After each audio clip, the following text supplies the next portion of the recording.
శ్రీకృష్ణుని పేరు వెంటే ద్వారక, ద్వారక పేరు వెంటే శ్రీకృష్ణుడు గుర్తుకు వస్తారు. ముఖ్యంగా శ్రీకృష్ణ భగవానుడు ద్వారకను చాలా ప్రేమించాడు. ఆయన యాదవుడు అయిన ద్వారకను ఒక రాజులా పాలించాడు. ఈ కారణంగానే ఆయనను ద్వారకాధీశుడు అని అంటారు. శ్రీకృష్ణుడు సాక్షాత్తు విష్ణు రూపమే అయిన ఆయన ద్వారకలో నివసించిన ద్వారక ఆయనకు చాలా నచ్చిన నగరం అయినా ద్వారకను మాత్రం ఆయన కాపాడలేకపోయాడు. ద్వారక నీటిలో మునిగిపోవడానికి శాపమే కారణం. ద్వారక ఎవరి శాపం వల్ల నీటిలో మునిగిపోయింది?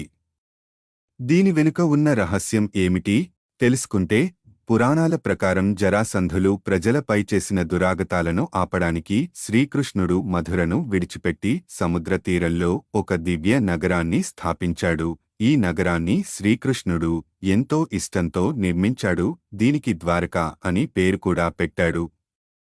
మహాభారత యుద్ధం ముగిసిన 36 ఏళ్ల తరువాత ద్వారక నగరం సముద్రంలో మునిగిపోయింది. ఇలా జరగడానికి కారణం శ్రీకృష్ణుడికి ఉన్న శాపమే.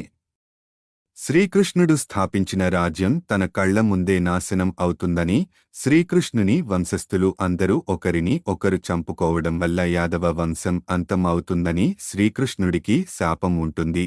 శ్రీకృష్ణుడికి శాపం పెట్టింది కౌరవుల తల్లి గాంధారి. మహాభారత యుద్ధంలో కౌరవులు అందరూ నాశనం అవుతారు. తరువాత హస్తినాపురంలో యుధిష్ఠిరుడికి పట్టాభిషేకం జరుగుతుంది. ఈ పట్టాభిషేకానికి శ్రీకృష్ణుడు కూడా హాజరవుతాడు. ఈ పట్టాభిషేకం సందర్భంగా కౌరవుల తల్లి అయిన గాంధారి తన కొడుకులు అందరూ మరణించిన దుఃఖంలో మహాభారత యుద్ధానికి కృష్ణుడే కారణం అని, తన 100 మంది కుమారులు మరణించడానికి కూడా కృష్ణుడే కారణం అని కృష్ణుడి మీద నిందలు వేస్తుంది.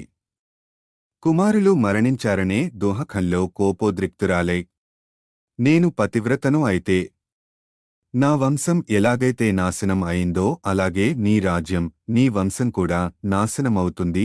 నీ కళ్ల ముందే యాదవ వంశస్థులు అందరూ ఒకరిని ఒకరు చంపుకుని యాదవ వంశం అంతరించిపోయేలా చేస్తారు అని శాపం పెడుతుంది. ఈ కారణంగానే ద్వారక సముద్రంలో మునిగిపోయిందని, యాదవ వంశస్థులు అందరూ శ్రీకృష్ణుని కళ్లముందే ఒకరిని ఒకరు చంపుకోవడం ద్వారా యాదవ వంశం నాశనం అయిందని పురాణ కథనాలు చెబుతున్నాయి. దీనివల్లే గాంధారి శాపం అనే మాట కూడా వాడుకలోకి వచ్చింది.